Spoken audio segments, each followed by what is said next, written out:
본문 말씀은 어떤 사람이 건강한 기독교 신앙을 가진 사람인지를 잘 보여주고 있습니다. 35절 말씀을 보시겠습니다. 새벽 아직도 밝기 전에 예수께서 일어나 나가 한적한 곳으로 가사 거기서 기도하시더니, 새벽 아직도 밝기 전에라는 표현에 의하면 이때는 일요일 새벽인 주일 새벽입니다. 날이 아직 밝기 전에 사방이 깜깜한데 예수님께서 일찍 일어나 집을 나가 사람들이 없는 한적한 곳으로 가셔서 기도하셨습니다. 새벽 기도를 들으신 것이죠. 한참 기도하고 있을 때 인기척을 느꼈습니다. 누구였을까요?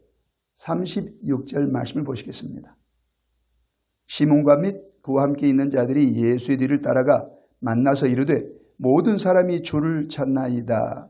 시몬 베드로와 안드레, 야고보, 요한 이렇게 제자들이 예수님이 기도하신 곳에 와서 주님께 이렇게 말합니다. 모든 사람이 주를 찾나이다. 바로 이 표현, 모든 사람이 주를 찾나이다. 이 표현을 근거로 제가 여러분에게 세 가지 질문을 던지겠습니다. 첫 번째 질문은 모든 사람이 예수님을 찾아왔던 그 시각은 어느 때였을까요? 분명 새벽 시간이었을 것입니다. 이미 날이 밝긴 했어도 이른 새벽 시간에 그들이 예수님을 찾은 것입니다. 두 번째 질문은 그들은 어디 사람이었을까요? 전후 문맥을 보면 그들은 분명 가버나움 사람이 분명합니다. 마지막 세 번째 질문은 이 사람들이 왜 그 새벽 대바람에 예수님을 찾아온 것입니까? 제가 말씀을 묵상해 보니까 이 사람들은 그 이른 새벽 시간에 병든 가족 치유받고 또 귀신 들린 가족 귀신에게서 자유함을 얻을 수 있도록 예수님께 나온 것이 분명합니다. 전날 밤 예수님께서 예수님을 찾아온 가버나움 사람들을 병 고쳐주시고 귀신에게서 치유해 주실 때에 소수의 사람만큼은 치유해 주시지 않고 빈손으로 귀가시킨 적이 있었습니다. 바로 그 사람들이 이른 새벽에 다시 병든 가족을 데리고 치료해 달라고 치유해 달라고 예수님을 찾아온 것이 분명합니다. 그들은 겉으로 보면은 믿음이 대단한 사람으로 보입니다. 생각해 보십시오. 예수님께 내 병든 가족을 데려가면은 예수님은 모든 병을 내게 고치실 수 있다. 대단한 믿음이죠. 또 귀신 들린 내 가족을 예수님께 데리고 가면 예수님은 그 귀신을 내쫓아 귀신에게서 해방시켜 주실 것이다. 놀라운 믿음 아닙니까? 이와 같은 믿음을 가지고 이른 새벽에 예수님을 찾아온 것이니 남들의 눈에는 새벽 기도 드리는 것이 아니겠습니까? 대단한 믿음에 놀라운 신앙의 열정을 가진 사람들입니다. 그런데 문제는 신학자들은 이런 유의 신앙인을 두고 기복주의 신앙이라고 평가한다는 점입니다. 기복주의 신앙이 무엇입니까? 예수님을 또 하나님을 잘 믿어서 복을 받는 것을 신앙의 목적으로 두고 그렇게 신앙을 가진 사람을 두고 기복주의 신앙이라고 하는데 문제는 이 복이 이 땅 위에서의 복, 현세적인 복에 불과하다는 사실입니다. 기복주의 신앙을 가진 분들은 예수님을 하나님을 잘 믿어서 건강해지고 가정이 평안해지고 삶이 형통해지고 돈을 잘 벌게 되고 사회에서 잘 나가게 되는 것을 신앙의 목적으로 두고 열심히 신앙생활을 합니다. 이는 병든 신앙입니다. 여러분은 어떻습니까? 여러분은 이 기복주의 신앙과는 거리가 먼 신앙인일까요? 우리가 다 건강한 기독교 신앙을 가지려면 우리는 어떻게 해야 할까요? 크게 두 가지를 유념해야 한다고 본문은 우리에게 제시하고 있습니다. 그 첫 번째는 매일 하나님께 기도하는 습관을 가져야 한다고 말씀하고 있습니다. 매일 기도하는 습관을 가진 분은 그 믿음이 건강해질 확률이 높은 분들입니다. 그런데 가버나움에서 그날 새벽에 예수님을 만나러 왔던 부류의 신앙인은 다릅니다. 그들은 일종의 일회성으로 기도하는 신앙인입니다. 그들이 당면한 문제, 사랑하는 가족의 병치유의 문제가 해결되면 가버나움 사람들이 또다시 이른 새벽에 주님을 만나러 나오겠습니까? 안 나오죠. 이와 같이 기도하는 분들이 우리 주변에도 있습니다. 병이 들었어요. 그래서 병고침 받기 위해 새벽에 예배당을 찾아 기도하는 분들이 있습니다. 그 기도를 들으신 주님께서 병을 고쳐주셔요. 병이 회복됐어요. 다시 새벽 기도 드리지 않아요. 일회성으로 기도하는 분들입니다. 가정에 위기가 왔어요. 그래 가정의 평안을 위해서 40일 철야 기도를 드린 분이 가정이 다시 평화롭게 되었어요. 다시는 작정 기도를 드리지 않아요. 이런 분들도 일회성으로 기도하는 분들입니다. 또 사업에 어려움이 왔어요. 물질에 문제가 생겼어요. 그래서 예배당에 나와서 주님 앞에 간절히 철야 기도를 드리는데 주님께서 그 기도를 들으시고 물질의 문제를 해결해 주셨어요. 사업의 위기를 벗어나 제 궤도를 달리기 시작합니다. 그러면 더 이상 철야 기도 드리지 않아요. 일회성으로 기도하는 분들입니다. 이런 분들은 자칫 기복주의 신앙의 덫에 걸릴 수가 있어요. 그래서 우리는 이 기복주의 신앙의 덫에서 벗어나려면 매일 기도하는 습관을 가져야 합니다. 습관이 중요합니다. 육체적으로도 보면은 좋은 습관을 가지게 되면은 이런 사람은 그 미래가 밝습니다. 생각해 보십시오. 만일 우리가 식습관이 나쁘다. 예를 들어서 음식을 편식한다. 또 때를 따라서 폭식한다. 그리고 밤중에 한밤중에 라면을 끓여 먹는 야식을 즐겨한다. 그리고 음식을 먹은 후 바로 들어 누워서 휴식을 취한다. 이런 좋지 않은 식습관을 가진 분은 머지않아 반드시 건강에 이상이 오게 됩니다. 그런데 좋은 식습관을 가진 분들은 음식을 골고루 먹고 그리고 폭식하지 않고 소식하고 또 음식을 먹고 나서 늘 운동을 하는 분들의 미래는 어떨까요? 건강한 모습이 기대되지 않습니까?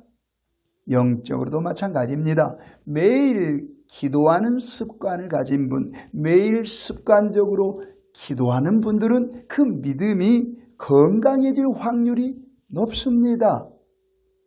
예수님도 습관적으로 기도하셨습니다. 35절 말씀을 보시겠습니다.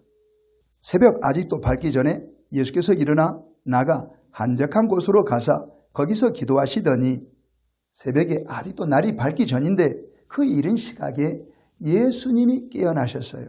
이는 예수님의 눈이 자동적으로 열린 게 분명합니다. 사실 그 전날 안식일날 하루 종일 예수님은 일하셨어요. 그래서 몹시 피곤하셨을 것이 분명합니다. 회당에 나가서 하나님의 말씀을 가르치셨잖아요.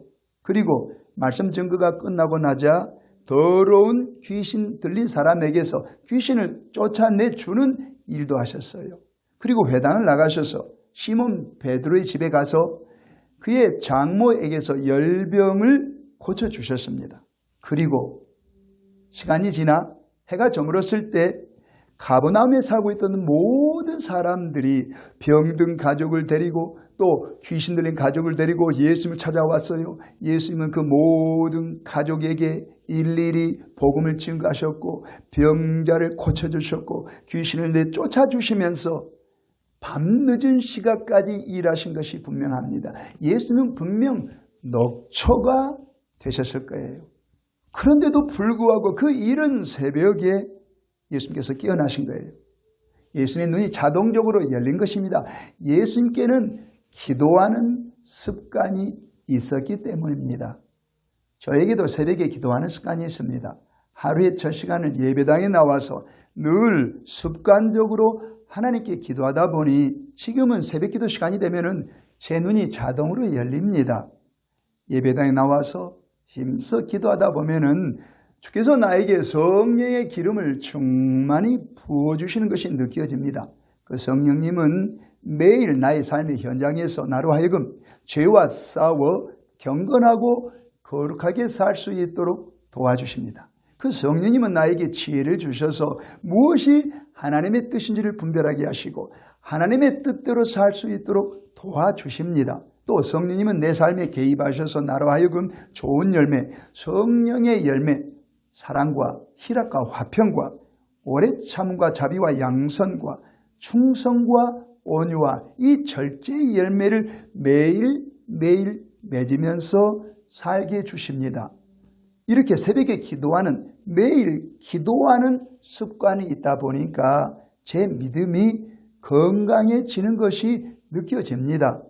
새벽 기도만이 유일한 기도는 아닙니다. 개인의 사정과 형편에 따라서 기도의 시간은 달라질 수 있습니다. 어떤 직장인의 경우는 직장 출근보다 30분 전쯤 일찍 출근해서 그 30분 동안 습관적으로 기도해도 됩니다. 또 어떤 분은 직장에서 퇴근한 이후 저녁에 습관적으로 기도하셔도 됩니다. 중요한 것은 매일 습관적으로 기도하는 것입니다. 그런데 더 중요한 것이 있습니다. 기도의 내용입니다. 습관적으로 기도하는데 그 기도의 내용이 오직 개인의 니즈, 개인의 필요만을 위해서 기도하다 보면 자칫 기복주의 신앙에 덫에 걸릴 수가 있습니다.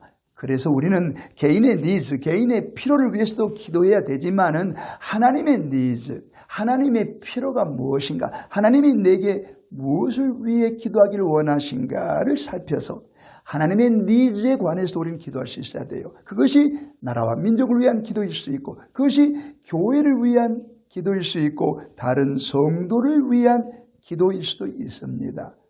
기도의 내용이 이렇게 균형 잡힌 기도를 습관적으로 드릴 때에 우리의 믿음은 분명 건강해질 것입니다.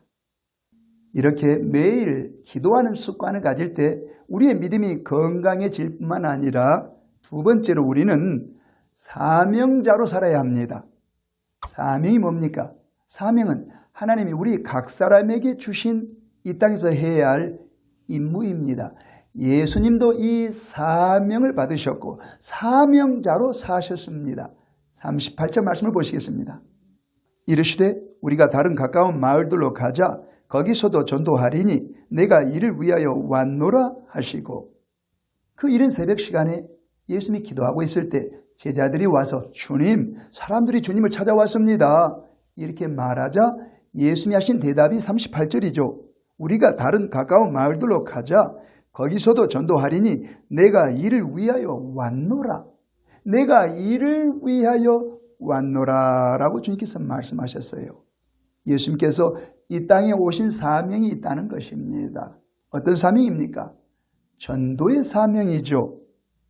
거기서도 전도하리니, 이 전도의 사명, 예수님은 이 전도의 사명자로 한평생 사셨습니다. 39절 말씀을 보시겠습니다. 이에 온 갈릴리에 다니시며 그들의 여러 회당에서 전도하시고 또 귀신들을 내쫓으시더라. 이 말씀처럼 예수님은 온 갈릴리를 다니시면서 부지런히 전도하셨습니다. 예수님은 전도의 사명자로 사셨습니다. 이 전도의 사명은 예수님에게만 부여된 게 아닙니다. 예수님을 구주로 믿고 따르는 저와 여러분, 세상 모든 기독교인들에게도 이 전도의 사명이 부여되어 있습니다. 그래서 우리는 전도의 사명자로 이 세상을 살아야 합니다. 그런데 우리가 복음을 전할 때에 한 가지 오해할 수가 있습니다. 전도는 불신자들에게 예수님에 대해서, 복음에 대해서 입을 벌려 말하는 것만이 전도다라고 말하는 분들이 있는데 이거 오해입니다. 물론 이것도 전도죠. 그러나 좁은 의미, 협의의 전도일 뿐입니다. 진정한 전도는 넓은 의미의, 즉 광의의 전도입니다. 죽은 영혼에게 예수님을 전하고 복음을 전해서 그들이 자기 죄를 회개하고 예수 믿고 교회에 와서 하나님에 대해서 배우고 하나님의 다스림을 이 땅에서 받으며 살다가 저 영원한 천국에 들어갈 수 있도록 돕는 모든 일체 행위가 전도에 속합니다. 그래서 예수님이 여러 회당을 다니시면서 복음을 입을 벌려 전하실 때에 예수님의 제자들도 전도하는 일에 동참하고 있었습니다. 39절 뒷부분을 보시면은 또 귀신들을 내쫓으시더라라고 되어 있습니다. 예수님이 그 모든 귀신들을 내쫓으실 때에 분명 제자들이 예수님을 도와드렸을 것입니다. 제가 경험해 보니까 가끔 귀신들이 사람 가운데는 포악한 사람도 있습니다. 그때도 있었을 것입니다. 그 포악한 귀신들이 사람들을 누가 제압합니까? 제자들이 했겠죠. 그들을 제압해서 예수님께 데려왔을 때 주님께서 그들을 치료해 주셨을 거예요. 또 귀신들의 사람들이 한둘이 아니었는데 많은 사람들이 왔을 때 그 순서를 정해준 것도 제자들이 했을 것이고, 한 사람 한 사람 예수님 앞에 인도하는 일도 제자들이 했을 것이고, 그리고 귀신이 나가고 건강해진 사람, 주께 이렇게 은혜를 받은 사람들 가운데 감사 헌금을 드린 분들도 있을 것이고 감사 헌물을 드린 분들도 있었을 거예요. 그래서 갈릴리 바다에서 잡은 고기를 주님 앞에 드린 분도 있을 것이고 양 한 마리를 주님 앞에 바친 분들도 있을 것이고, 그 모든 헌금과 헌물을 제자들이 관리했을 게 분명합니다. 이 모든 행위도 사실은 전도의 행위라고 할 수 있습니다. 전도했던 예수님의 제자들처럼 우리도 전도자로서 사명을 감당하려면 무엇보다 지역 교회에 소속되어야 합니다. 예수님의 제자들이 독자적으로 전도한 게 아니잖아요. 주님과 함께 전도했잖아요. 우리도 주님과 함께 전도해야 됩니다. 그러려면 주님이 주님으로 다스리시는 건강한 교회에 소속되어 교회와 함께 전도해야 평생 전도자로 우리가 살아갈 수가 있습니다. 그런데 우리 가운데 어떤 분은 가나안 교인이 있습니다. 가나안 교인, 이 가나안을 거꾸로 돌리면은 안 나가죠. 안 나가. 교회에 안 나가겠다는 것입니다. 교회에서 상처를 받았어요. 상처가 너무 커서 더 이상 교회에 소속되기를 두려워하는 분들이 있는데 이해됩니다. 그들이 받은 상처, 그 상처 때문에 또 교회에 들어가면 상처받을까 염려가 돼서 교회에 들어가지 못한 분들이 이해를 할 수 있습니다. 하지만 그런 분들은 전도자의 사명을 감당하기가 힘들어지게 됩니다. 주님과 함께 전도하려면 반드시 주님이 주인으로 다스리시는 건강한 교회에 소속되어 그렇게 전도를 해야 합니다. 그런 분은 반드시 건강한 기독교 신앙을 가진 분이 될 거예요.